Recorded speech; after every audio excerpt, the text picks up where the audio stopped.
राम राम शेतकरी मित्रांनो, पाहूयात छत्रपती शिवाजी महाराज मार्केट यार्ड लासलगाव येथील आजचे म्हणजे दिनांक 13 मार्च 2024चे कांदा बाजार भाव.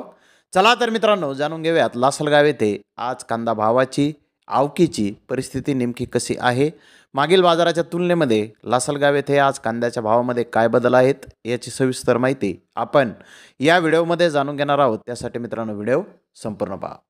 तर मित्रांनो, लासलगाव येथे लाल कांद्याचे 200 वाहन तर उन्हाळी कांद्याचे 125 वाहनांची आवक ही आत्तापर्यंत दाखल झालेली आहे. लाल कांद्याचे सरासरी बाजारभाव लासलगाव येथे 1600 रुपयापासून 1650 रुपये क्विंटलपर्यंत सरासरी कांदे लासलगाव येथे विकत आहेत. तर टॉप क्वालिटीचा एक लॉट 1791 रुपये क्विंटलपर्यंत लाल कांद्याला लासलगाव येथे आत्तापर्यंत बाजारभाव निघालेले आहेत. तर उन्हाळी कांदे सरासरी 1500 रुपयापासून 1600 रुपये क्विंटलपर्यंत लासलगाव येथे विकत आहेत. तर टॉप क्वालिटीचा एक लॉट 1681 रुपये क्विंटलपर्यंत लासलगाव येथे उन्हाळी कांद्याला आत्तापर्यंत बाजारभाव निघालेले आहेत. तर मित्रांनो, लासलगाव येथे कांद्याचे बाजारभाव कालच्या बाजारभावाच्या तुलनेमध्ये आज थोडेसे कमी दिसून येत आहेत. तर धन्यवाद मित्रांनो, आपण माझा व्हिडिओ शेवटपर्यंत पाहिल्याबद्दल. व्हिडिओ आवडल्यास लाईक करा, शेअर करा.